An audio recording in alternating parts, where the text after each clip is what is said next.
ભગવાને મને લઈ લીધી હોત તો સારું હતું, એને રાખ્યો હોત તો સારું હતું. એને આ દુનિયામાં શું જોયું? કાંઈ જ નથી જોયું. એનું બધું બાકી હતું. એના મોગ શોખ, ખાવું પીવું, એનું બધું બાકી હતું. 12 જૂન 2025 આખી દુનિયા માટે આ માત્ર એક તારીખ છે, પણ સીતાબેન માટે તો એક કાળો દિવસ છે, જેણે તેમના જીવનનો સૌથી મોટો આધાર, તેમનો વહાલસોયો દીકરો આકાશ હંમેશના માટે છીનવી લીધો. એ કમનસીબ બપોર, જ્યારે આકાશ તેની માતા માટે ટિફિન લઈને આવ્યો હતો. મા દીકરો સાથે બેસીને જમ્યા. આકાશ સામે ઝાડ નીચે સૂવા ગયો અને પછી આભમાંથી મોત ત્રાટક્યું. આયુ વિમાન ફૂટ્યું તો એકદમ અવાજ આવ્યો. તો મેં કીધું શાનો અવાજ આવ્યો? અવાજ આવ્યો તો બધી આગ બધી ચારે બાજુ ફેલાઈ ગઈ. સામે બાબો ઊંઘેલો હતો તો કીધું બચાવવાની બહુ કોશિશ કરી. મેં જઈ જ ના શકી. હું એની જોડે વચ્ચે ગાડી આવી. સીતાબેનની આંખ સામે જ તેમના દીકરા પર પ્લેનનું પાંખિયું પડ્યું. એ માતા, જેની આંખો દીકરાના સુરક્ષિત પાછા આવવાની રાહ જોતી હતી, તેની આંખો સામે જ તેના સંતાનનું અસ્તિત્વ ભૂસાઈ ગયું. જે માતા પોતે જીવલેણ રીતે દાઝી ગઈ હતી, તે હોસ્પિટલના પલંગ પર સૂતી પણ બસ એક જ પ્રાર્થના કરતી હતી, ભલે હું મરી જાઉં પણ મારો દીકરો જીવતો રહે.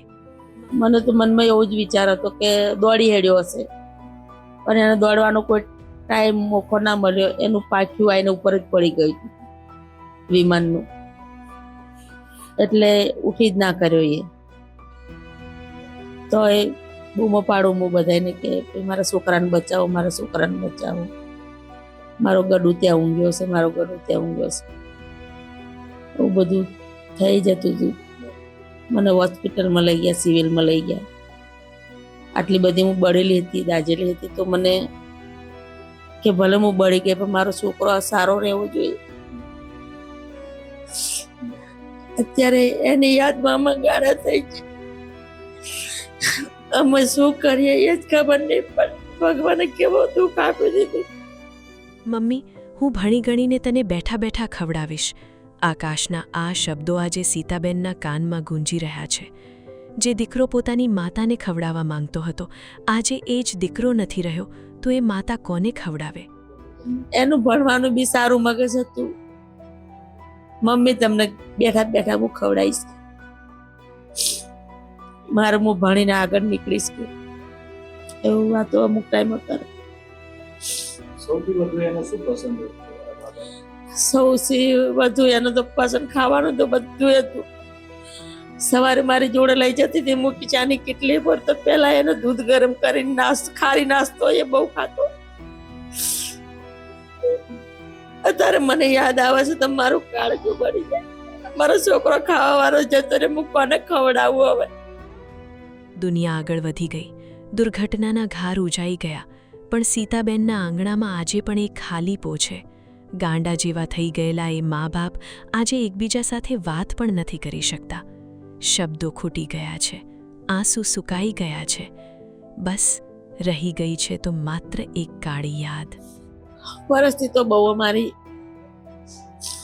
અમને એકબીજાને વાતચીત કરવાની એવું લાગે છે કે અમે ગાડાની જેમ જ બધા ફરીએ છે. એની યાદમાં અમે ગાડા બની ગયા છે. આકાશ, તું તો આભમાં જતો રહ્યો, પણ તારી આ ધરતી પરની માતાના આકાશમાં હંમેશ માટે અંધારું થઈ ગયું છે. 1 વર્ષ વીતી ગયો, પણ આ દુઃખની કોઈ સીમા નથી, આ પીડાનો કોઈ પાર નથી.